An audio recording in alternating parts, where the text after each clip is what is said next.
Estamos con la serie El valor del respeto.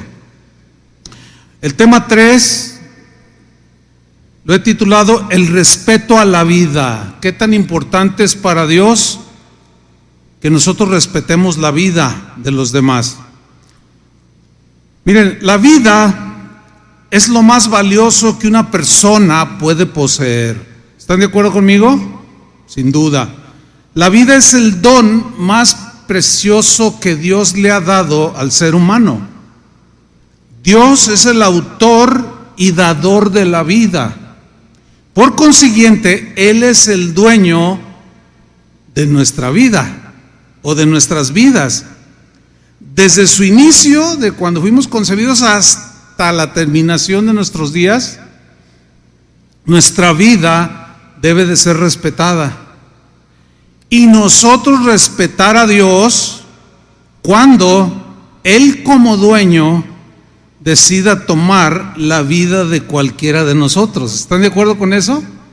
Porque algunos, cuando fallece algún ser querido, se resisten a aceptarlo y pueden pasar hasta años resistiéndose, se duelen demasiado, lloran, se amargan algunos. No, Dios es el dueño, Él es el dador, pero también Él es dueño y la toma cuando Él quiere. ¿Están de acuerdo con eso, verdad? Fíjense que en Génesis 2:7 aquí nos dice cómo fue que Dios fue el autor de la vida. Dice Génesis 2:7, entonces Dios tomó polvo y con ese polvo formó al hombre. Luego sopló en su nariz y con su propio aliento le dio vida. Así fue como el hombre comenzó a vivir. En Éxodo 20:13 encontramos el sexto mandamiento que Dios le dio a Moisés, el cual dice así, de manera contundente, dos palabras solamente, y dice, no matarás. Bueno, este mandamiento que acabamos de leer tenía en el pasado y sigue teniendo el día de hoy el firme propósito de que la vida de todo ser humano sea respetada. ¿Sí? Por otro lado, la Biblia nos hace una muy clara distinción entre lo que es asesinato y homicidio. No es lo mismo. Vamos a verlo expresado en las Escrituras. Ahí donde leímos en Éxodo 20:13, donde dice no matarás, ese verbo matar en el hebreo es ratzaj. Ahí lo puede usted leer. Y se puede traducir literalmente como provocar la muerte a otra persona, pero de manera intencional, de manera premeditada, con malicia, con maldad. Entonces el texto también se puede traducir como no asesinarás. Ahora, esta palabra ratzaj incluye lo que hoy se denominan las tres agravantes para que se califique un homicidio como homicidio calificado. O sea, lo que la Biblia hace la distinción de asesinato. Estas tres agravantes son premeditación, alevosía y ventaja. La premeditación es matar a otro ser humano de manera deliberada, con toda la intención de hacerlo. Las razones pueden ser muchas. Es algo planeado, meditado, de manera voluntaria, motivado por amargura, venganza, qué sé yo. Esa es premeditación.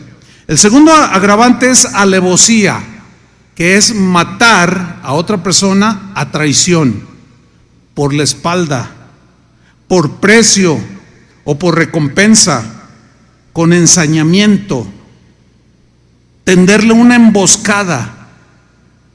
Esa es alevosía. Y la tercera es ventaja, que significa cuando la víctima está desprevenida, está inerme, está indefensa, no está preparada para recibir un ataque que le quite la vida.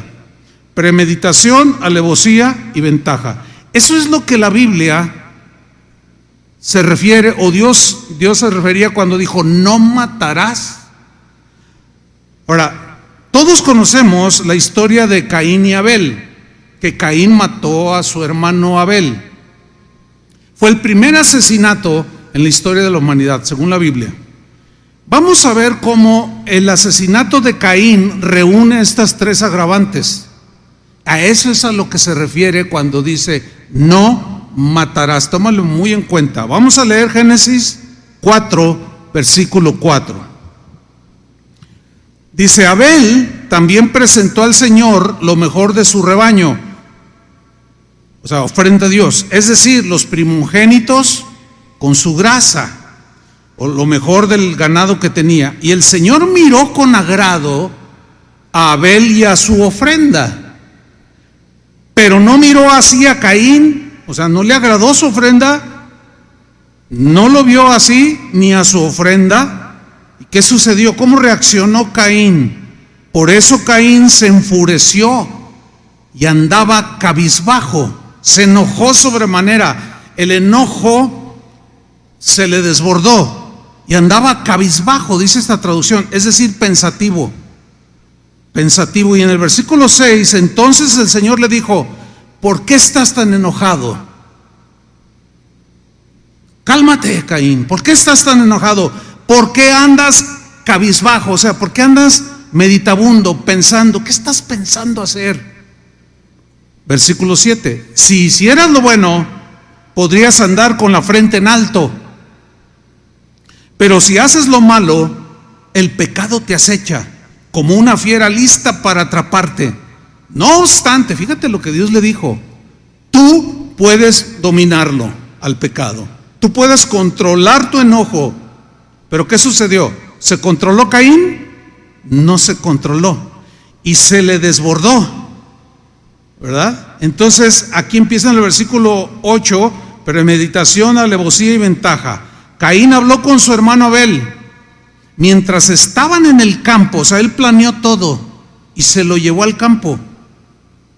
Caín atacó a su hermano con toda alevosía y lo mató, le quitó la vida. Con toda la ventaja, lo agarró desprevenido. Y en el 9 dice, el Señor le preguntó a Caín, ¿dónde está tu hermano Abel? No lo sé, respondió Caín. ¿Acaso soy yo el que debe cuidar a mi hermano? ¿Qué has hecho? Le dice Dios. Exclamó el Señor. Vean la frase que viene a continuación. Desde la tierra la sangre de tu hermano reclama justicia. La versión Reina Valera dice que su sangre clama justicia. La sangre que bebió la tierra clama por justicia. Vivimos en un mundo que está agonizando, un mundo que clama por justicia, por tanta violencia y asesinatos que hay en el mundo. Este país es un país inundado de sangre por todos lados. Sangre de muchos inocentes que han sido asesinados de manera alevosa, con ventaja, con premeditación. Es un país que está bajo maldición, porque la sangre de esta gente clama por justicia, porque los jueces se venden, porque no hay quien haga justicia y hay mucha anarquía. Al no haber castigo, hay mucha anarquía. Bueno, a partir de este suceso que acabamos de leer, Dios tuvo que intervenir. Y mire usted, Dios estableció la pena de muerte a todo aquel que no respetara la vida de sus semejantes. Fue Dios quien implantó la pena de muerte, vida por vida. La pena de muerte, hermanos, yo sé que es un tema muy sensible. Yo sé que es un tema controversial, no solo en el mundo secular, sino también entre los cristianos. Aún entre los primeros cristianos de los primeros 2-3 siglos, discutían si debía de aplicarse o no, si era moralmente bueno, cristianamente bueno o no aplicar la pena de muerte, que si sigue vigente o no. Unos estaban en contra, otros estaban a favor. Ambas partes dicen tener argumentos suficientes para mantener su postura. Lo mismo sucede el día de hoy. Yo sé que aquí puede haber algunos de ustedes que están a favor de la pena de muerte, que de alguna manera han entendido que la Biblia lo avala, pero hay otros sin duda que se niegan a aceptar que Dios siga apoyando la pena de muerte a un asesino o que comete crímenes que merecen la muerte cuando le quita la vida a otro o a otras personas. Pero en este punto, hermanos, hay dos cosas que debemos de tomar muy en cuenta, porque es un tema delicado. Yo nada más voy a compartirles pues la palabra de Dios, y hay dos cosas que debemos de tener en cuenta. Número uno, ¿qué dice la Biblia sobre la pena de muerte? Eso es importante, ¿no? ¿Qué dice la Biblia? Y número dos, ¿cómo pensaban los apóstoles o los escritores del Nuevo Testamento que escribieron sobre la pena de muerte? Vamos a ver estos dos puntos. Por ejemplo, Génesis 9:6. ¿Qué dice la Biblia acerca de la pena de muerte? Génesis 9:6 es un pasaje contemporáneo a los días de Noé. Ya había pasado lo de Caín y Abel, ¿sí? Y aquí Dios dice: el que derramare sangre de hombre, se entiende que violentamente, es obvio, por el hombre su sangre será derramada. Es decir, que Dios en ese momento le estaba delegando al mismo ser humano, por medio del Estado, de los magistrados, la aplicación de la pena de muerte. Es clarísimo aquí: el que derrama sangre de hombre, por el hombre su sangre será derramada. La razón, porque a imagen de Dios es hecho el hombre. Estamos ahí en el Génesis. Llegamos al Éxodo, donde leímos no matarás. Pero en el mismo Éxodo, en el siguiente capítulo, en el capítulo 21, versículo 14, vemos que Dios reitera la pena de muerte para los asesinos a mansalva, premeditados. Dice Éxodo 21, 14, pero si alguien, dice esa traducción muy clara, pero si alguien con premeditación, así como Caín, que lo premeditó, mata a otro, ¿será qué? Condenado a muerte, aunque haya que sacarlo de mi altar. ¿Qué significa la última frase? Está bien interesante, porque en el pueblo de Israel, al cual Dios le dijo no matarás, había algunos que se dejaban llevar como Caín por sus impulsos, perdían el control y asesinaban, le quitaban a mansalva, por venganza, por lo que fuere, le quitaban la vida a otro o a otros. Pero después reaccionaban e iban al tabernáculo, donde se manifestaba la presencia de Dios, iban al altar de Dios y le pedían perdón, genuinamente arrepentidos. Ahora, yo les hago una pregunta: ¿Dios perdona nuestros pecados, sí o no? La respuesta es sí. Por más feos que estos sean, Dios en su misericordia, por la sangre de su Hijo, por el sacrificio de su Hijo, nos son perdonados nuestros pecados. Muchas gracias debemos de darle a Dios por eso, ¿no es cierto? Ok. Es decir, mataba a una persona, iba con Dios al altar de Dios, se arrepentía y Dios decía: el que mate a otro será condenado a muerte, aunque haya que sacarlo de mi altar. O sea, está allí en mi altar reconociendo que ha pecado. El Señor lo perdona, pero tiene que pagar por justicia con su propia vida. Ok, seguimos adelante.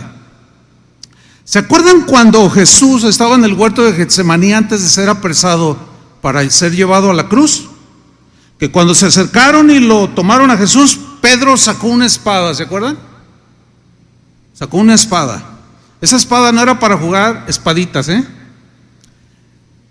¿Por qué traía una espada? Algunos comentaristas dicen que en esos tiempos pues, eran muy peligrosos, como los de ahora.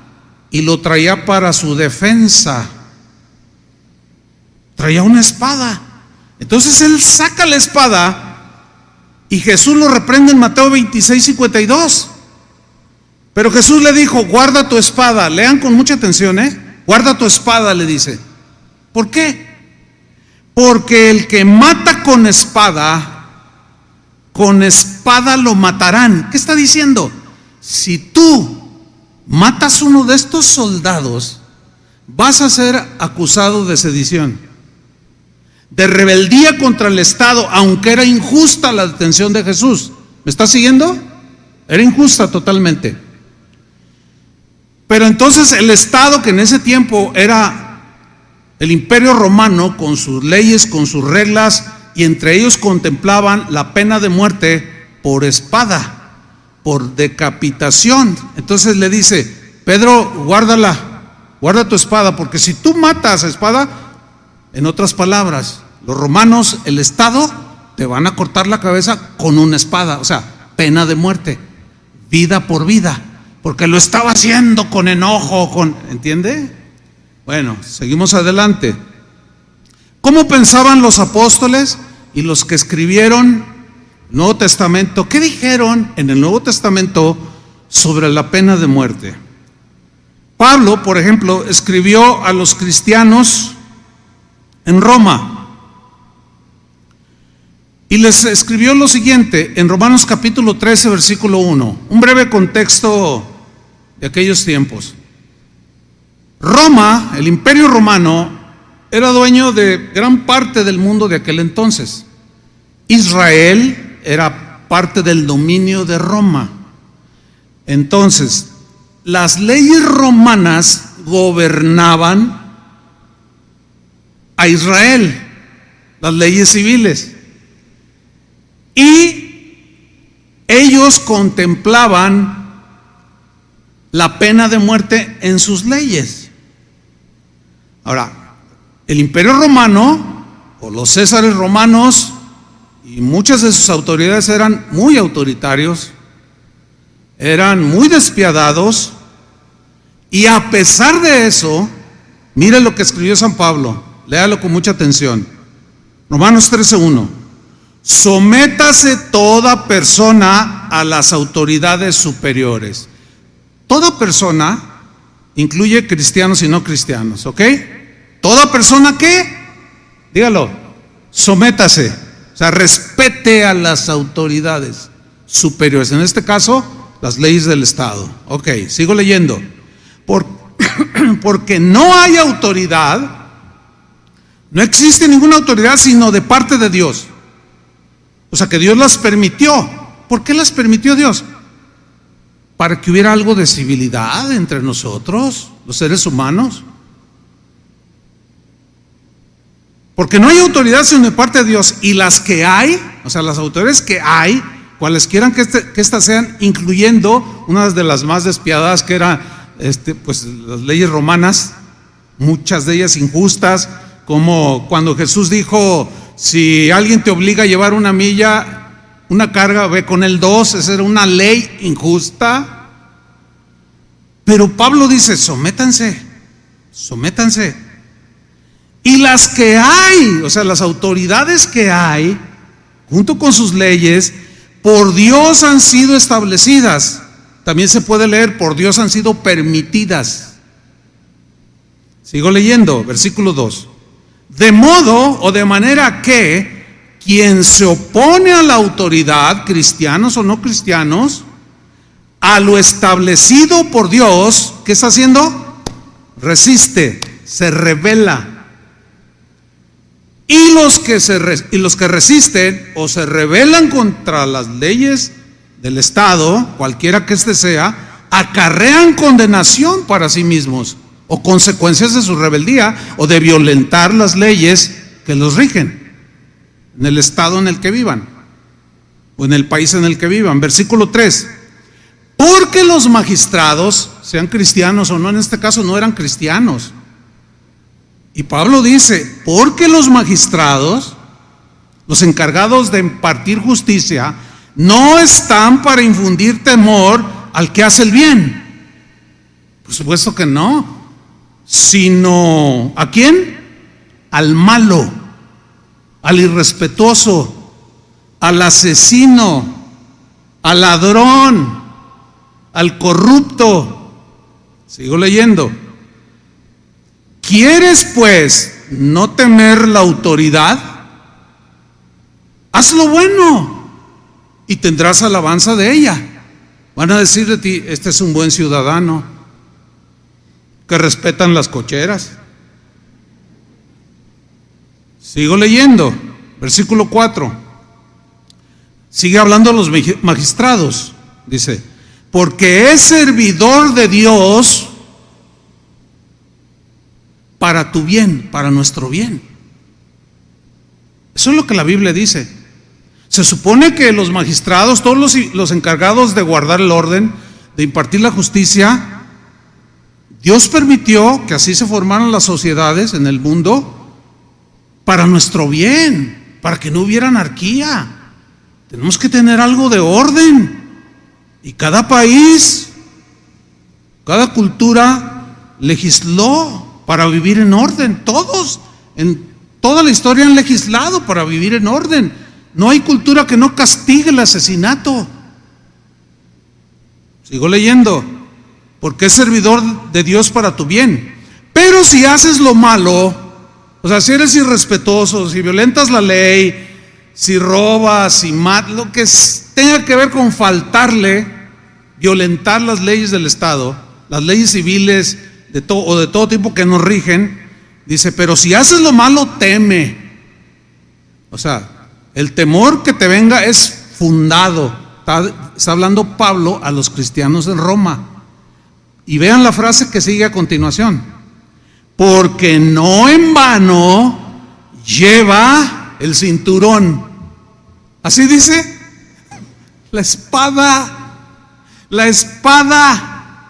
pues es servidor de Dios, vengador o retribuidor para castigar al que hace lo malo. Ahora, ¿qué significa aquí? No en vano lleva la espada. La espada aquí representa el poder que tiene el Estado, que Dios le ha concedido y lo ha permitido para aplicar la pena capital, en este caso, a los asesinos.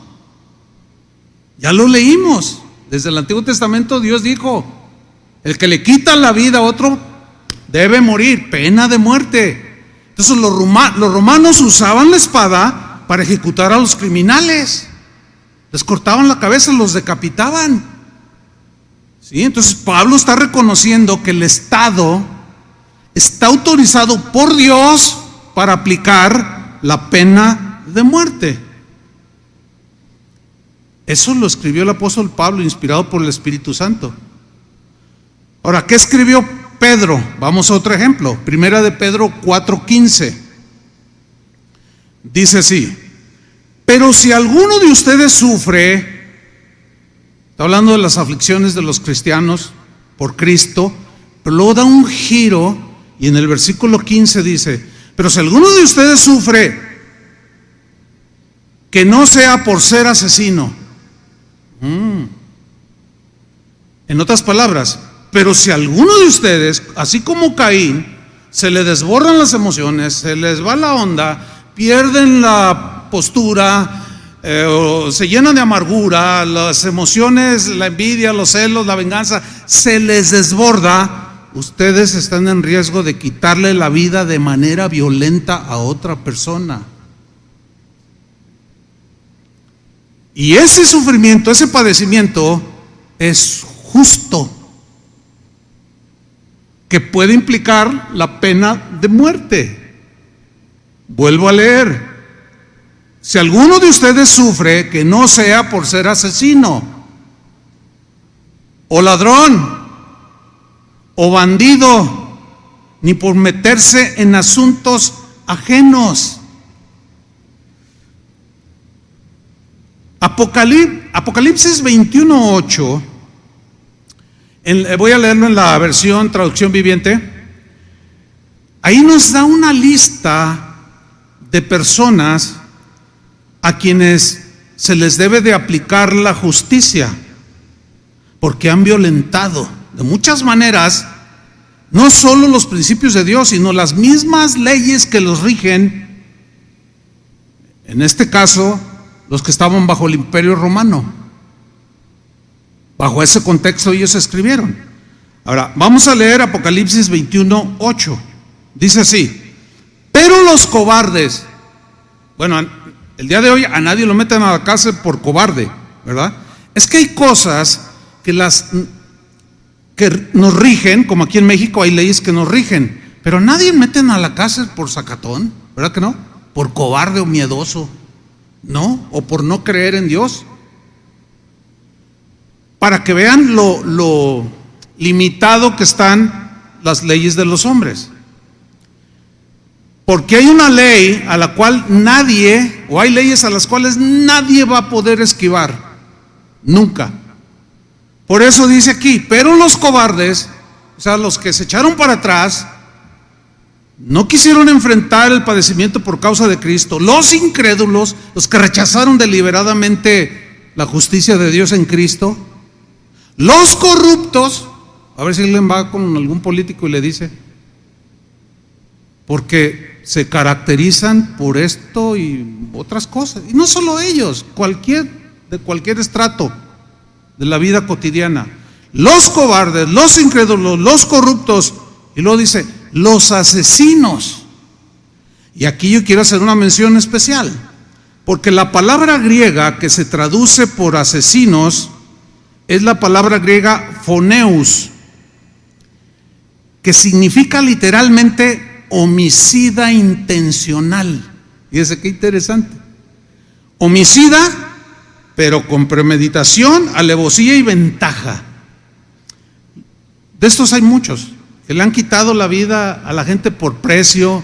Es increíble que por internet te puedas encontrar gente que contratas y por 5,000 pesos van y matan al que te cae mal. Es increíble hasta dónde hemos llegado. Pues esos están incluidos ahí. Los asesinos, los que cometen inmoralidades sexuales, los que practican la brujería, los que rinden culto a ídolos, y todos los mentirosos tendrán su destino en el lago de fuego que arde con azufre. Esta es la segunda muerte. Fíjate, segunda muerte, que es ya la condenación del infierno. ¿Por qué dice segunda muerte? Miren, todos los seres humanos nacemos sentenciados a muerte. ¿Sí sabía eso, no? Todos los seres humanos. ¿Por qué? Porque la paga del pecado es muerte. En el momento en que un niño entra en conciencia, hay una etapa de inocencia. Y si el niño muere, Dios decide llevarlo, se va con el Señor porque es inocente. Pero es un misterio saber cuándo ya tiene conciencia un niño de pecado, solo Dios sabe. Pero cuando este niño comete su primer pecado, en ese momento recibe sentencia de muerte. Más ya nacemos con sentencia de muerte, porque la paga, repito, del pecado es la muerte. Qué terrible, ¿no?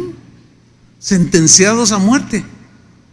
Pero cuando nuestros pecados, por más horribles que estos sean, son perdonados por Cristo, limpiados y lavados por su sangre, la dádiva de Dios es ¿qué?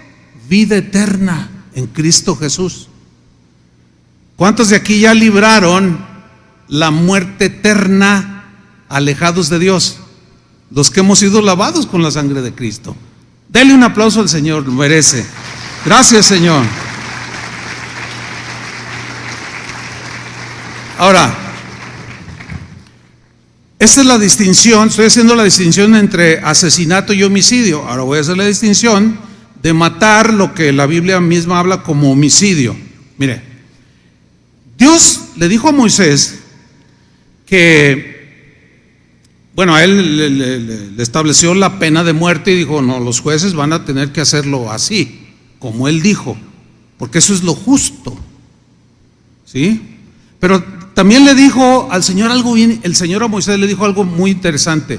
Le dijo, mira, vas a hacer ciudades que Dios llamó de refugio. ¿Para qué eran estas ciudades de refugio? Para que cuando alguien matara a otro, pero de manera no voluntaria o involuntariamente o accidentalmente, se refugiara en esas ciudades, porque no hubo premeditación. Entonces, ¿ven cómo no es lo mismo ser un asesino que un homicida? Porque los homicidios, por ejemplo, en nuestra legislación mexicana está clasificado en homicidio simple, homicidio agravado, homicidio, o sea, un montón, no quiero meterme en eso. Pero fíjense lo que dice Deuteronomio 19:4 respecto a estas ciudades de refugio para albergar a homicidas involuntarios que mataron a alguien, pero que no lo hicieron a mansalva. Leamos Deuteronomio 19:4. En cuanto al homicida que llegue allí a refugiarse, a esta ciudad o ciudades, solo se salvará, subrayen esto, solo se salvará el que haya matado a su prójimo. ¿Por qué a los otros pena de muerte y a estos no? Se salvará cuando haya matado a su prójimo sin premeditación ni rencor alguno. Ahora, Ratzag, que aparece en Éxodo 20:13, es el que se traduce por asesinar. Y aquí matar es otra palabra hebrea, es naká, es diferente. Y la idea que tiene naká es golpear a otro leve o gravemente o fuertemente que le pueda causar la muerte. Tiene la idea o contempla la idea de un homicidio no intencional, sino puede ser accidental. Escritura, Deuteronomio 19:5. Lo leo y usted me sigue allí. Por ejemplo, dice, si un hombre va con su prójimo al bosque a cortar leña, son amigos o compadres, qué sé yo. Dice, y al dar el hachazo para cortar un árbol, el hierro se desprende y golpea a su prójimo y lo mata. ¿Ha conocido accidentes así? Yo sí. Involuntarios. Oiga, algunos tan trágicos como que un señor saca su camioneta de la cochera y no espejea o no se fija o lo que sea y se atraviesa el hijo por atrás, el bebito de 3 años. Ay, qué terrible es eso, ¿verdad? Le quitó la vida, pero es obvio que no fue intencional. Entonces dice aquí muy claramente, y golpea a su prójimo y lo mata, tal hombre podrá refugiarse, o sea, no es vida por vida, podrá refugiarse en una de esas ciudades y ponerse a salvo. Mira el versículo 6. Es necesario evitar grandes distancias en el traslado del homicidio involuntario a alguna de estas ciudades. ¿Por qué? Dice, Moisés, evita eso, al más cercano. ¿Por qué? Para que el enfurecido vengador del delito de sangre no le dé alcance, que puede ser un familiar del que perdió la vida. ¿Usted ha sabido en alguna ocasión de un accidente, de un homicidio o de una muerte accidental como la que acabo de describir? O el niño del vecino. Entonces el papá del vecino pierde, pues debe ser algo terrible eso, la verdad. Pierde toda ecuanimidad, se le desborda todo y va y busca la pistola que tiene ahí guardada y se va sobre el hombre. ¿Por qué mataste a mi hijo? Es algo terrible eso, porque no fue intencional. Entonces se evita grandes distancias para que no llegue alguno de los familiares y se venga y le quite la vida y tenga que morir ejecutado con pena de muerte.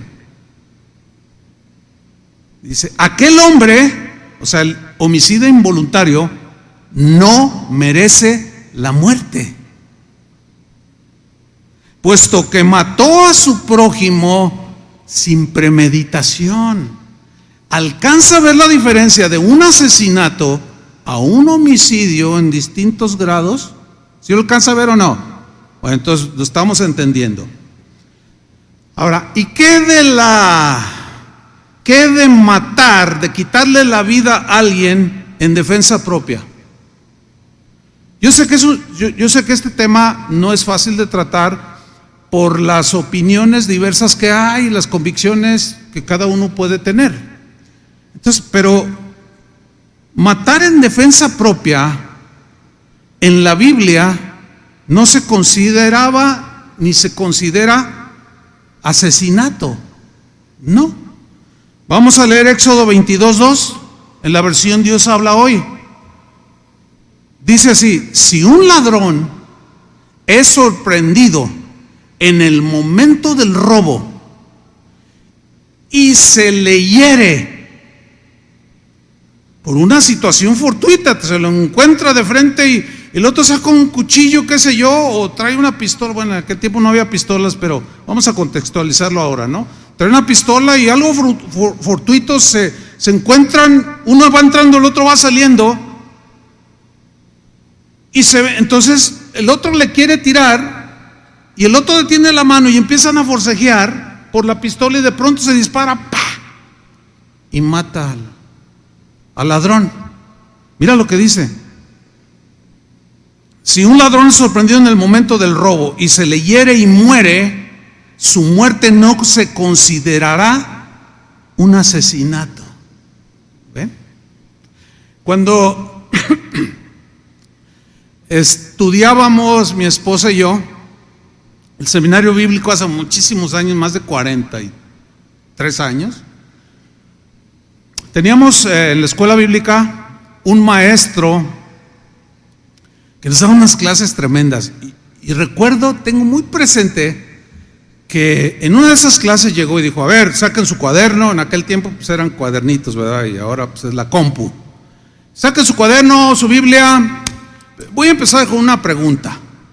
La clase dice: les voy a hacer una pregunta. A ver, si tú saliendo de clases te vas a tu casa y te encuentras con un ladrón cara a cara, y tú tienes a reaccionar, pero el otro agarra a una de tus hijas como rehén, ¿tú qué harías? ¿Ustedes qué harían? Y vean las respuestas que dimos, ¿eh? Uno dijo: no, yo me pongo a orar. Así dijo. Romantizamos todo, ¿no? Y luego me acuerdo el maestro: ¿te pondrías a orar? A orar, perdón. ¿Te pondrías a orar? Y dice: sí, yo oraría. Señor, en tus manos, repréndelo. A ver, ¿qué otro? ¿Tú qué harías? Otro dice: no, yo le comparto del evangelio. Y luego dice: pregúntenme a mí qué haría. Y le pregunta a uno de los estudiantes: ¿y usted qué haría, maestro? Dice: yo, en el menor descuido que hiciera, le quito la pistola o el cuchillo, libero a mi esposa, y si es necesario, le doy cuello. Y todos los estudiantes: ¿es posible? ¿Cómo? Claro, se entiende que en ese tiempo, en nuestro contexto, no entendíamos cabalmente este tema, lo romantizábamos. ¿Entiende esa palabra? Así lo romantizábamos. Ay, no, pues señor ladrón, conviértase, mire, se va a ir al infierno. ¿Tú crees que te va a hacer caso? Por supuesto que no. Él no va para que lo evangelices, él va a robar y dispuesto a matar. Entonces, cuando él dice: no, yo sí me los hurto, y todos nos quedamos así, y luego ya desarrolló la clase. Créanmelo, a mí me costó muchísimo trabajo entenderlo. A la primera no logré entender. No, pero es que Cristo dice: si te dan una mejilla, ponle la otra. Ese es otro tema. No sé si lo alcanzan a ver. A lo mejor no, como yo no lo alcanzaba a ver en ese tiempo.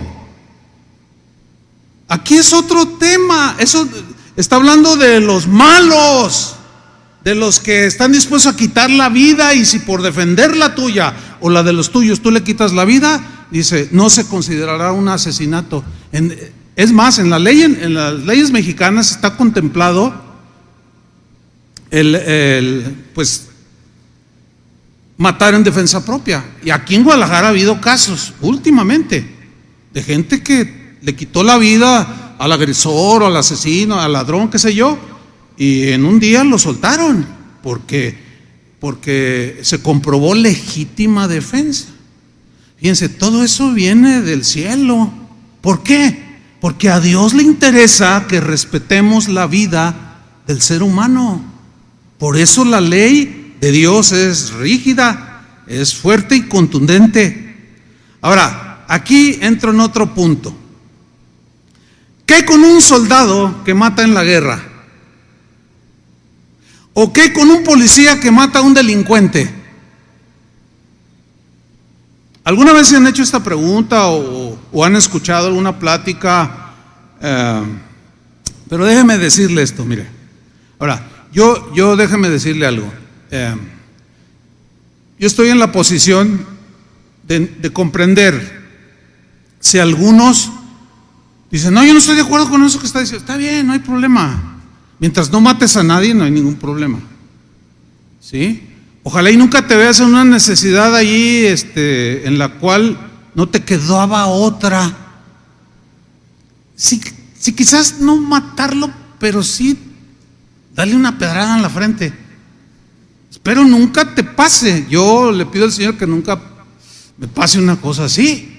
Pero yo entiendo esto. Repito, me costó trabajo y tiempo digerirlo. Es muy probable que algunos a este momento tengan atorado el mensaje aquí.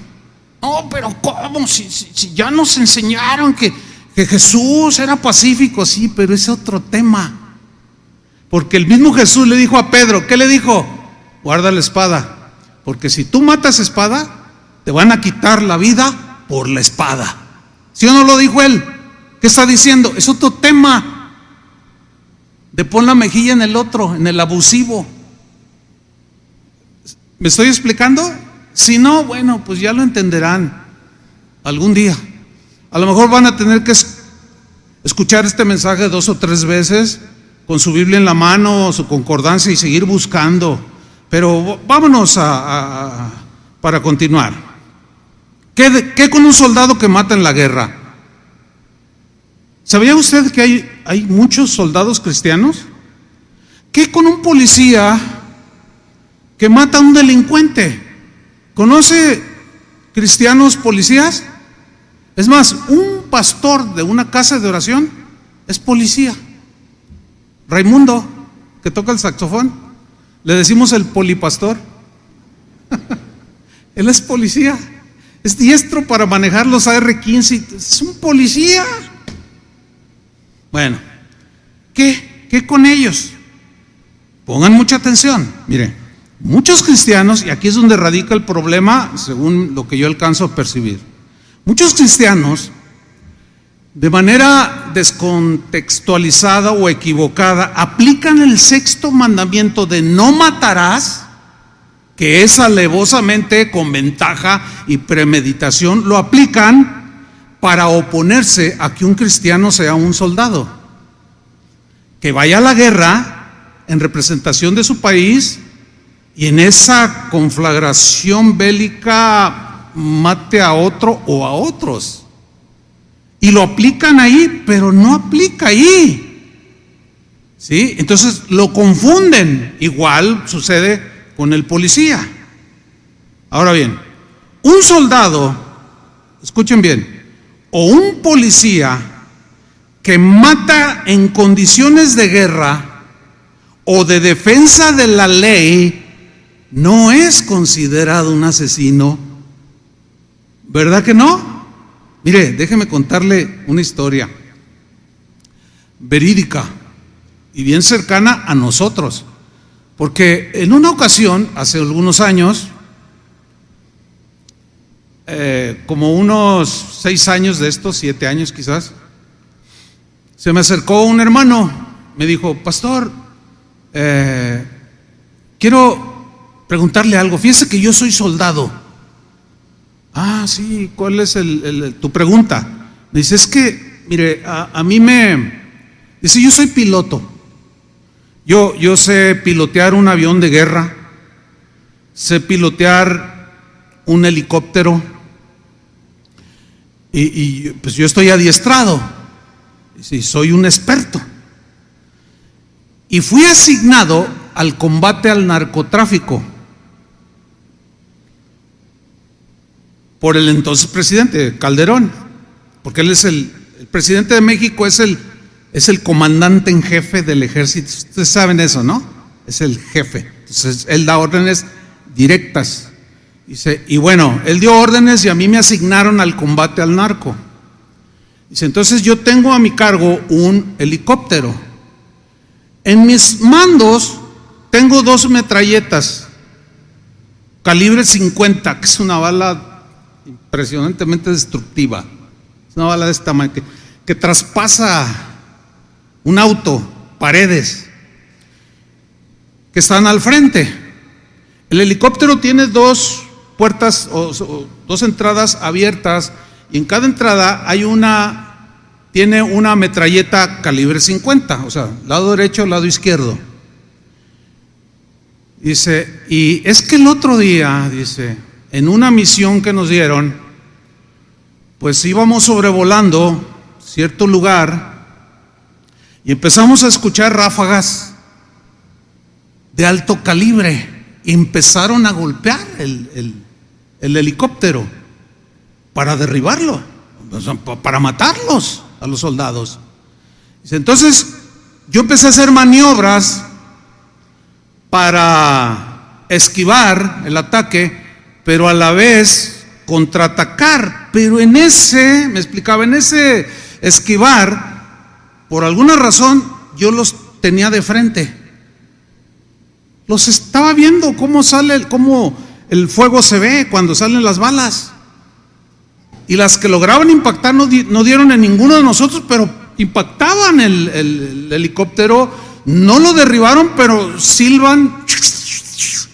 Dice, entonces yo los tenía de frente y los soldados que estaban a los costados, tírales, pero soy cristiano. Fíjese, Digo, ¿cuánto tienes de cristiano? Dice, tengo 1 año. Oh, entonces yo me tomé el tiempo y le expliqué esto y más.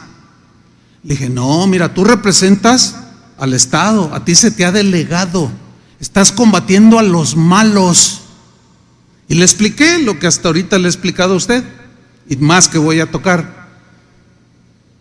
Y lo entendió. Lo entendió, que si él llegaba a disparar y a eliminar, no era matar. Dios no lo iba a condenar, no lo iba a llamar ni siquiera homicida, porque no está considerado así. Está para combatir a los malos. Y pasó el tiempo y un día le pregunté, saludándolo, oye, ¿cómo te ha ido? Dice, es duro, dice, pero puedo manejarlo con lo que usted me explicó. Fíjese qué importante. Es importante, porque a lo mejor la mayoría de ustedes no son policías ni soldados, pero aquí tenemos también, en caso de oración, policías. ¿Y qué si en defensa de alguien, de impedir un atraco, abate a un delincuente? Pues lo abatió y... No, pero eso no es trabajo para un cristiano. Tú no eres quien para decir dónde debe trabajar nadie. Porque créanmelo, pero hay gente que tiene una vocación impresionante. ¿Sí sabe lo que es esto, no? O sea, que sienten eso de... Me acuerdo de un joven en Estados Unidos, pastor, yo quiero ser marín de los Estados Unidos. Hable con mis papás porque ellos no están de acuerdo, porque en ese tiempo estaba la guerra de Irak. Dice, y pues le digo, ¿y estás dispuesto? ¿Pero entiendes todo? Sí, pastor, yo he estudiado y entiendo perfectamente, pero mis papás no. Y yo me acuerdo de haber hablado con sus papás, haberles explicado, y pues más o menos entendieron. Cuando pasaron unos años, regresé en una ocasión y lo vi, le dije, oye, ¿qué ha sido de ti? Y lo vi con el corte así, muy gallardo, así, vestido de marín. Dice, soy marín de los Estados Unidos. Dice, me siento orgulloso, dice, tengo un amor por mi patria. Y él de descendencia, él nació en Estados Unidos, pero de descendencia mexicana. Dice, pero es que pastor, es algo que yo traigo acá. Y cristiano, y bien cristiano el muchacho.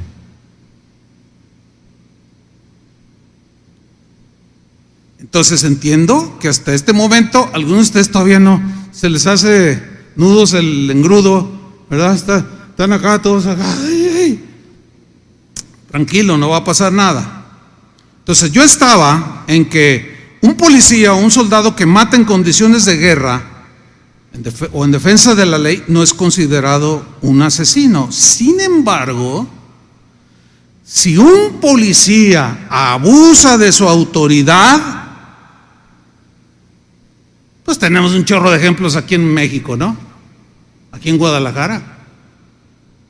Y mata por abuso de su autoridad a una persona, es un asesinato y es juzgado, ¿sí o no el policía? Lo mismo un soldado que a mansalva mata a otros soldados que ya están rendidos. Lo hemos visto en películas ya, nos rendimos, pero el otro está tan enojado porque mataron a su amigo que dice, no lo voy a, no puedes hacerlo. Baja el rifle. No, que lo voy a, baja el rifle. Ley marcial, yo mismo te denuncio. No, que no me interesa, y ¡paz! Lo mata. Lo llevan a juicio, ¿sí o no? Porque lo asesinó por venganza, a mansalva. Ya el otro estaba rendido. Ataques aéreos contra la población civil son considerados crímenes de guerra, y los que hacen tal son juzgados. Asesinato de prisioneros de guerra que están desarmados son considerados crímenes de guerra, son graves. Es ley marcial y en algunos ejércitos pena de muerte.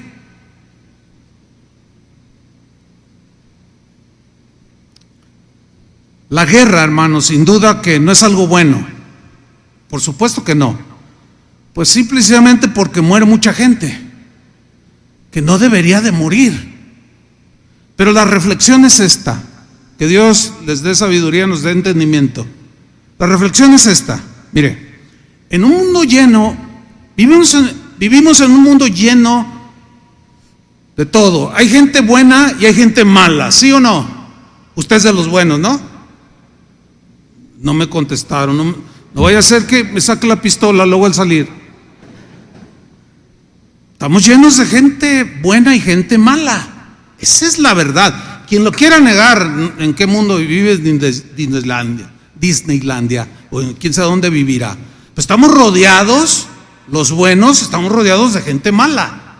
Y no solo mala, malvada, desalmada, sin sentimientos, sin conciencia. Así vivimos. Gente corrompida, ambiciosa, por medio de las cuales y por culpa de ellos a veces han surgido guerras en la historia de la humanidad. Algunas guerras son injustas totalmente por cualquier tontería, pero hay otras guerras que desgraciadamente, entre comillas, para aminorar un poco la dureza del mensaje, pero hay otras guerras que desgraciadamente son necesarias, entre comillas. ¿Cómo una guerra necesaria? Sí. Por ejemplo, lo que se denominó la guerra contra el narco del presidente Calderón. Era una guerra, bueno, algunos siguen diciendo que es injusta, pero otros siguen diciendo, bueno, es que ni modo de que los malos arrasen con nosotros o con todos. Entonces era un mal necesario para combatir la maldad. Bueno, sígame con mucha atención, no se me duerma porque, bueno, si sueña ahí me saluda el arcángel Gabriel. Mire, escuche bien, a Israel, al pueblo de Israel que Dios eligió, Dios lo envió a hacerle guerra a gente malvada, a pueblos malvados, perversos. Dios mismo le ordenó a un pueblo que dijo, tú eres un pueblo santo, tú eres distinto a los demás, tú serás de gente buena. Por eso les dio los 10 mandamientos, la ley: no matarás, no robarás. Yo quiero que hagan esto, respeten a todo y a todos y a mí sobre todas las cosas. Ustedes serán la gente buena. Pero había otras naciones tremendamente perversas y corruptas y malvadas, y Dios tuvo como brazo ejecutor del castigo de las atrocidades que hacían estos pueblos al mismo Israel, y le ordenó en algunos casos, o en muchos casos, exterminarlos para que la maldad de esa gente no se propagara. Y aquí es donde muchos todavía se les atora más. Dicen: ay, porque ese es el argumento preferido de los ateos o de los que rechazan a Dios. Ay, tu Dios es un desalmado, tu Dios es un asesino, dicen. A ver, explícame eso. Y si tú no conoces esto, pues ya torcieron. Ay, ¿por qué de veras? ¿Por qué? Por lo que le estoy explicando. Es como esto, mire. ¿A poco un juez que dice al acusado 700 años de prisión? Porque así hay casos, ¿no se ha fijado? Por el cúmulo de delitos. Tú dices: ay, 700 años, se ensañó el juez. El juez dice: no, es que se van acumulando los delitos. Son 50 años por homicidio calificado, por traición a la patria, por 700 años. ¿A poco ese juez es injusto? ¿Verdad que no? Pues tampoco Dios. El juez solamente es el instrumento para aplicar la ley que rige a todos. Israel era el ejecutor del brazo de Dios de justicia. Ahora, cuando Israel mismo hacía cosas perversas, les fue mal. 70 años de cautiverio en Babilonia. Llegaban los asirios, llegaban los babilónicos, porque Dios es un Dios justo y hace justicia por medio de la mano misma del hombre, porque si cayéramos en sus manos nos desaparece. Pero leamos Deuteronomio 20:16. Dice: pero de las ciudades de estos pueblos que Jehová tu Dios te da por heredad, le dice Israel, ninguna persona dejarás con vida. ¡Wow! Está fuerte, ¿no? Ni una, le dice, ni una sola. Ahora, quien no entiende esto, dice: no, qué atrocidades cometía Dios. No, espérame. No, es que Dios tenía que intervenir para hacer justicia, vida por vida. Eran pueblos bárbaros, salvajes, cometían cada atrocidad. Usted necesita leerlo con sus propios ojos en la historia para que se dé cuenta. Dios no era en ninguna manera injusto, retribuía lo que merecían esos pueblos. Dice: no vas a dejar a ninguna persona con vida, sino que los destruirás completamente. Al eteo, al amorreo, al cananeo, al fereceo, al heveo, al jebuseo, como Jehová tu Dios te ha mandado. Wow. Ahora ya no, esto ya no está vigente en ese sentido, porque ya vino Cristo encarnado, que al rato vamos a ver, que regresa como el juez que va a ejecutar el castigo a todos los malos. Pero sigamos leyendo aquí, versículo 18. Como Dios te ha mandado, para que no os enseñen a hacer según todas sus abominaciones que ellos han hecho para sus dioses, entre otros que ofrecían a sus hijos vivos, los echaban al fuego. ¿Quién echa a su hijo al fuego en ofrendas? Dice: y pequéis contra Jehová vuestro Dios. Entonces Israel era el brazo ejecutor de la justicia de Dios, vida por vida. Así como lo dijo en Génesis 9:6, el que derramare sangre de hombre, por el hombre será derramada. En 1 de Samuel capítulo 15 versículo 18, aquí hay algo también bien tremendo. Dios le había dado una orden al rey Saúl, rey de Israel, y le dijo que debía de exterminar a ciertas naciones por malas, por perversas y corruptas, merecían la muerte.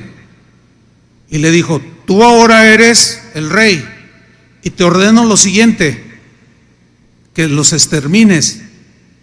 Pero Saúl no obedeció a Dios y Dios tuvo que tratar directamente con él por haberlo desobedecido. Pero vean la orden que le dio, 1 Samuel 15:18.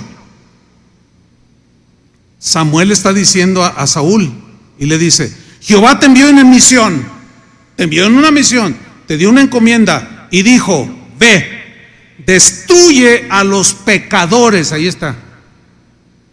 Ahora, alguien dice: pero todos lo somos. Sí, pero hay niveles. Hay niveles de maldad. Hay gente que hace algún delito y le dan 1 año de cárcel, a otros le dan 700 años. Porque lo que hizo fue terrible. Y el otro nomás se robó un gansito, qué sé yo. Sigue siendo un delito, pero no es grave. Bueno, continúo. Y Jehová te envió en misión y dijo: ve, destruye a los pecadores de Amalec y hazles guerra. ¿Hazles qué? Guerra. Hasta que los acabes. Uy, está difícil, ¿no? ¿Sí o no? No es para todos la dificultad, pero yo entiendo, repito, entiendo que para algunos no es fácil digerir este mensaje. ¿Cómo que hazles guerra? Oye, pues entonces, ¿en dónde me metí? ¿O con qué Dios me metí? ¿Se acuerdan que la Biblia habla de Dios como Jehová de los... ¿Y los ejércitos qué? ¿Qué hace un ejército? Se ponen a vender papitas, ¿verdad? ¿Qué hacen los ejércitos en las naciones? Bueno, es de todos conocida la historia que la humanidad vivió en el siglo pasado 2 guerras mundiales, donde murieron millones de personas, ¿sí? Pero hay una historia que sucede durante la Segunda Guerra Mundial. Resulta que había arreciado la guerra. Los Estados Unidos estaban con todo para evitar que los enemigos del mundo así eran considerados, entre ellos los japoneses, los alemanes, etcétera, pues dominaran con Hitler al mando y los japoneses por otro lado. Pues imagínense, o sea, estaban con Hitler al mando. Imagínense gobernar el mundo, pues hubiera sido algo terrible, ¿no? Entonces, por decirlo de una manera, los buenos se les pusieron al tú por tú con los malos. Llegó un momento en que la guerra arreció. Era una guerra, entre comillas, desgraciadamente necesaria.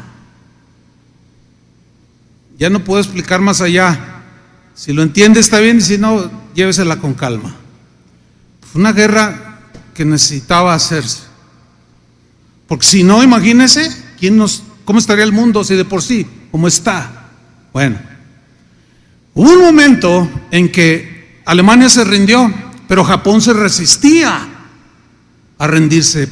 Y le mandaban mensajes a Hirohito, que era el ministro de Japón, y se resistía, y con soberbia: no, que nos van a hacer los mandados, y se ponía. Entonces empezaron a platicar el presidente Truman de los Estados Unidos y otros grandes estrategas militares y presidentes, porque resulta que Estados Unidos ya había desarrollado, ya tenía lista la bomba atómica.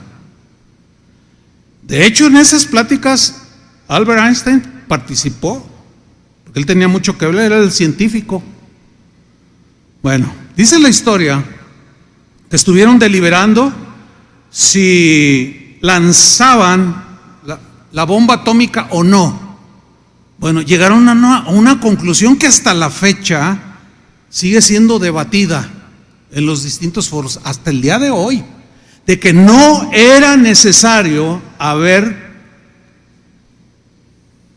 soltado esas dos bombas sobre Hiroshima y Nagasaki, donde murieron, según los últimos números, entre 300 a 400 mil personas por las consecuencias colaterales, o sea, los que murieron en el momento de la explosión, pero los que murieron después por la radiación y las consecuencias de la degradación del ambiente. Entonces se calcula que entre 300 a 400 mil personas. Bueno, llegaron tomaron la decisión de soltar las bombas. ¿Cuál era su argumento? Su argumento era, ok, Nagasaki tiene 70,000 habitantes, 80,000, probablemente mueran todos. Y Hiroshima, y por ahí van a morir 200,000, pero vamos a evitar la muerte de millones de personas y la guerra continúa. Ese fue su argumento. Para unos es válido, pero para otros no, porque es difícil de cuajar la idea, yo lo entiendo, es difícil. O sea, tuvieron que haber muerto 400,000 japoneses para salvar a 4 millones de alemanes, japoneses mismos, norteamericanos, holandeses, ingleses. Pues esa decisión la tuvieron que tomar. Y se acabó la guerra. Justa o injusta, lo entiendan o no, lo entendamos o no, el debate va a continuar. Pero los buenos tumbaron a los malos. ¿Qué quiere que les diga más? Ahora, para digerir un poco y que se nos abran los ojos un poco más y el entendimiento, los ojos de nuestro entendimiento y podamos ver, yo quiero hacer mención de algo que generalmente no se contempla, pero que a más de alguno aquí se va a quedar así con la boca abierta. ¿Por qué? Porque resulta que la segunda venida de Cristo será extremadamente violenta. Habrá ríos de sangre. Ya no vendrá el humilde carpintero que se sentó en un burrito y todo el mundo lo vituperó y lo pisotearon y se burlaron de él. Ya no va a ser el cordero manso que no abrió su boca, el que venga por segunda vez. Va a ser el Hijo de Dios, el Verbo de Dios, para ejecutar y dar justicia y el pago a las obras de todos aquellos malos, como los de Amalek. Será el mismo juez justo a darle el pago y la sentencia y el pago, que es pena de muerte, a todos los que le rechazaron, todos los que se burlaron, todos los que blasfemaron. Vamos a la Biblia, para que ya no me vea tan así. Apocalipsis 19:11. Leamos con mucha atención. Dice así. Está Juan describiendo lo que Jesús mismo le reveló, cómo sería el fin de los tiempos. Y aquí toca su segunda venida, que todos lo estamos esperando, ¿sí o no? Ok, pero ya no vendrá como lo describí antes, sino, veamos. Entonces, dice Juan, vi el cielo abierto, se le abrió enfrente, y he aquí un caballo blanco, ya no era un burrito. He aquí un caballo blanco. El caballo blanco era usado por los emperadores romanos, símbolo de majestuosidad y de gobierno y de autoridad. Caballo blanco. He aquí un caballo blanco y el que lo montaba se llamaba Fiel y Verdadero. ¿Quién creen que era? Bueno, sigamos leyendo. Y ese fiel y verdadero con justicia, sin venderse, sin excederse, sin minimizar la justicia, la sangre que clama de la tierra, todas las atrocidades que los seres humanos cometieron a través de la historia, ese fiel y verdadero que con justicia juzga y pelea. Sigue diciendo Juan, sus ojos eran como llama de fuego. Wow, penetrante su mirada, que nadie puede esconder nada. Y había en su cabeza muchas diademas. No me voy a detener a describir lo que simbolizan. Y tenía un nombre escrito que ninguno conocía, sino él mismo. 13. Estaba vestido de una ropa teñida en sangre. ¿Se acuerda cómo lo dejaron? Desfigurado. Dice Isaías 53, lo vimos sin parecer, sin atractivo, todo desfigurado. Las películas esas de Mel Gibson se queda corta, hermanos. Toda su ropa, dice, estaba teñida en sangre. Y su nombre es, ¿quién es?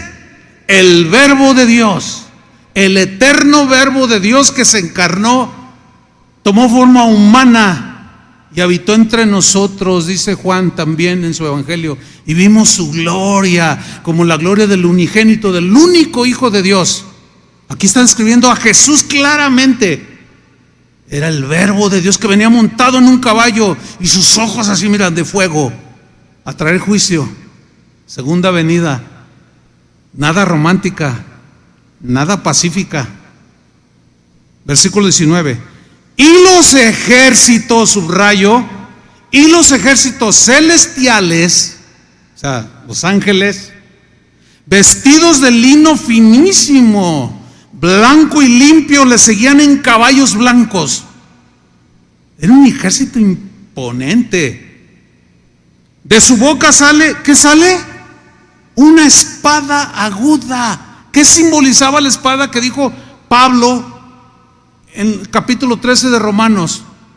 El aplicar justicia, ¿sí o no? Trae una espada aguda para herir con ella a las naciones o a los moradores de las naciones, como los heteos, los fereceos y todos esos feos. Dice, le seguían en caballos blancos, de su boca sale una espada aguda para herir con ella a las naciones. Y él, o sea, el Verbo de Dios, regirá con vara de hierro, gobernará con vara de hierro. ¿Qué significa? No autoritario, sino inflexible en la aplicación de la ley. Nada de que es mi compadre y a este lo dejo, váyase compadre, ándale, córrele, váyase, y aquí nada pasó. No. Con él ni se va a vender, ni lo vas a poder sobornar, nada. Va a ser inflexible, totalmente justo y honesto, el Hijo de Dios. Él regirá con vara de hierro y él pisa el lagar del vino del furor y de la ira del Dios Todopoderoso. ¿Saben qué significa esto? Que vendrá con el enojo santo de él a retribuir a los pecadores. Ahora sí que hay nanita. Para eso que dicen, no hay soldados, no hay policía, Dice la Biblia que nosotros somos del ejército de Dios, ¿sí o no? Somos soldados. Y también dice que nosotros, no quiero meterme mucho en esto, vamos a gobernar a las naciones en el milenio. Con vara de hierro también, inflexibles. Pero ahí lo dejo. Sigo leyendo. Con ese enojo, dice el 16, y en su vestidura y en su muslo tiene escrito este nombre: Rey de Reyes y Señor de Señores. Hermanos, por favor, ¿quién es? Dígalo con convicción y con fuerza. ¿O en qué ejército está, pues? ¿Quién es este? Dígalo. Jesús. Pero ya no, sentado en un burrito, un caballo blanco, todo majestuoso, con mirada de fuego, Rey de Reyes y Señor de Señores. Y vi a un ángel que estaba en pie en el sol. Ya utilizo un lenguaje metafórico mezclado con algo literal.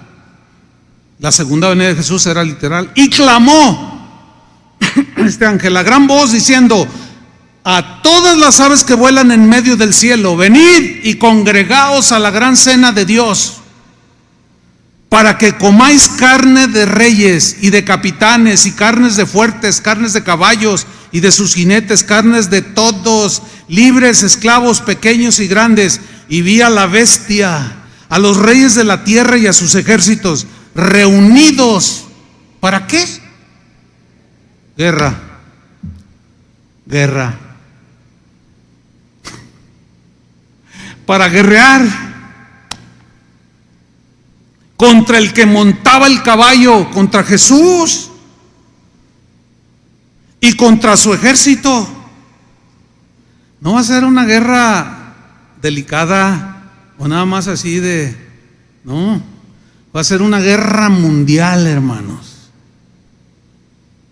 Si quieren saber más, pues lean más sobre Apocalipsis. A mí el tiempo se me acabó, pero termina este pasaje. Y la bestia fue apresada, y con ella el falso profeta que había hecho delante de ella las señales con las cuales había engañado a los que recibieron la marca de la bestia y habían adorado su imagen.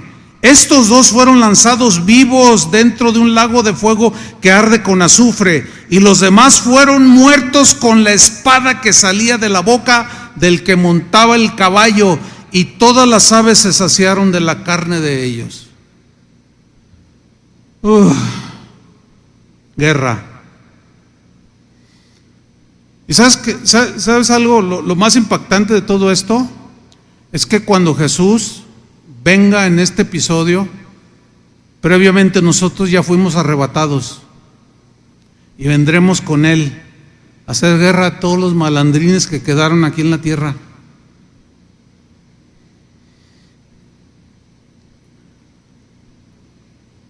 Hasta aquí este punto.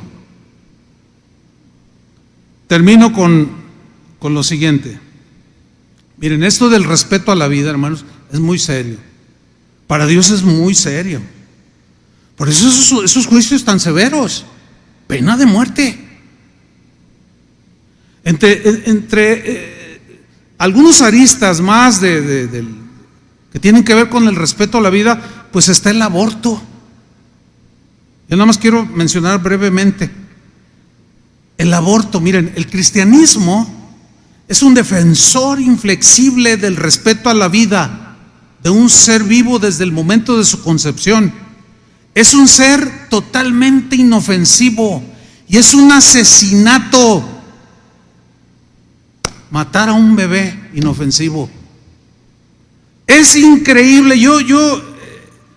Yo no alcanzo a comprender. Ahora sí puedo decir que alguien me explique, pero es increíble que la mayoría de los países hayan abolido la pena de muerte, pero han legalizado el aborto. México entre esos países. México no se aplica, está contemplado en la Constitución, pero no se aplica. ¿Por qué? No, porque son más buenos que Dios. No, eso es de pueblos antiguos, eso es de pueblos retrógradas. Nosotros respetamos la vida. Y por otro lado legislan para que maten a los bebés. Ahora sí que alguien me explique, me va a reventar la cabeza. No puedo entender eso. La estadística dice que entre 70 y 80 millones de niños son asesinados al año.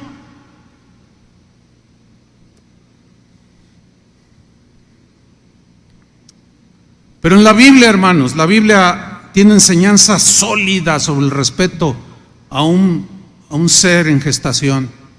Un par de versículos y terminamos. Jeremías 1:5 dice: antes de formarte en el seno de tu madre, o sea, no existías, Jeremías, antes de formarte yo, dice en el seno de tu madre, ya te conocía. Igual contigo, antes de que existieras, Él ya te conocía. Ay, ¿cómo es eso? Por eso es omnisciente, omnipresente y omnipotente. Ya te conocía, Jeremías. Antes que tú nacieras, te consagré y te destiné a ser profeta de las naciones. Qué increíble, ¿no? Pero este salmo me eleva a lo sublime de Dios. Vean, Salmo 139, versículo 13. En la versión Dios habla hoy, donde Dios tiene un papel activo en nuestra creación como dador de vida, nuestra formación en la matriz de nuestra madre, que es un asesinato sacarlos a mansalva, con el pretexto de derecho de la mujer y el derecho del niño. Que así está el mundo, esa es la verdad. Ahora, con todas esas atrocidades, ahora entienden por qué Jesús en su segunda venida vendrá como dice la Biblia que va a venir. ¿Lo entienden ahora o no? Pero leo Salmo 139, vámonos a lo sublime y ahí me quiero terminar. Tú fuiste, dice el salmista, tú, Señor, fuiste quien me formó todo mi cuerpo, mis deditos, mis uñitas, mi naricita, y fuiste formando así. Los han visto así de 4 semanas y está así, y ya tienen los deditos. Impresionante. Dice, tú me formaste en el vientre de mi madre. Tú me empezaste a formar. Versículo 14, te alabo, dice, porque estoy maravillado. Porque es maravilloso lo que has hecho. O sea, de la formación de un bebé en el vientre de una madre. De esto estoy bien convencido. Estaba maravillado el rey aquí. ¿Por qué? Porque ustedes saben que para identificación la huella digital es suficiente, ¿sí o no? ¿Por qué? Piensa en esto. No hay un ser humano igual a ti. Por eso la identificación de la huella, aunque tú la ves con las rayitas y los círculos, se parece igual, pero alcanzas a ver la grandeza de Dios y lo delicado y lo concienzudo que fue al formarte, al formar un ser humano, para que una señora asesina lo saque nada más porque no lo planeó. Oh, hierve la sangre. Si a mí como humano me hierve, imagínate al dador de la vida. No es fácil el tema. Y hay que abordarlo tarde o temprano y con mucho énfasis. Y si nos censura YouTube, pues ni modo.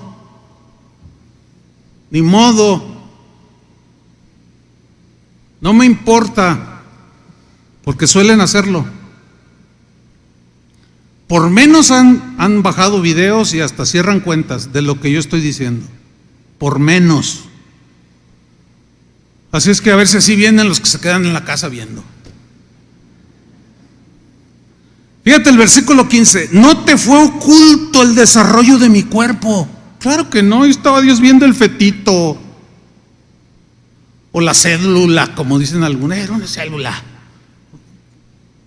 Dice, mientras yo era formado en lo secreto, mientras era formado en lo profundo de la tierra. Y es un lenguaje poético, o sea, en el vientre de su madre.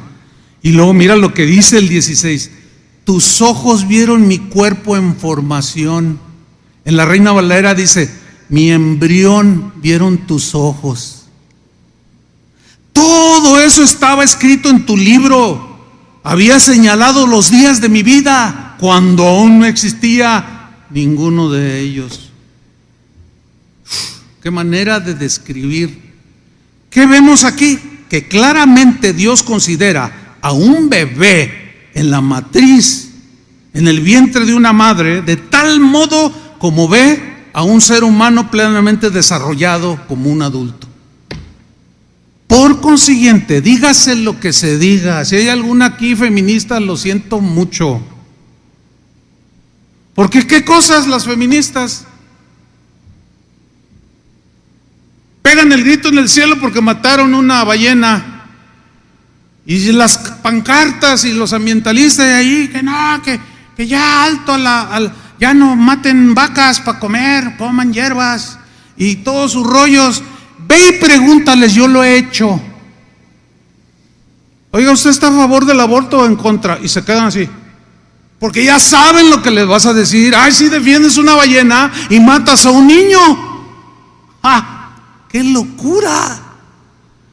Y casi por regla, todos esos movimientos son abortistas, asesinos de la vida humana, y llevarán sus consecuencias. Pero nuestro mensaje para ellos es: arrepiéntanse, porque Cristo vendrá y no tendrá por inocente al culpable. Escapen del juicio que vendrá. Oremos. Señor, te damos gracias por tu palabra, que a veces es fuerte, a veces es difícil de digerir, pero ahí está, Señor. Padre, que lo que hayamos alcanzado a comprender de la importancia que hay del respeto a la vida, Señor, que quede bien sembrado en nuestro corazón. No tenemos los cristianos que andar dudando de qué piensas al respecto. Eres el dador de la vida, el autor de la vida, el defensor de la vida, y por ningún motivo consentirás. Señor, si hay alguna mujer aquí o que nos esté viendo que pasó por una situación así donde decidió mal, sabemos que tú eres perdonador de sus pecados.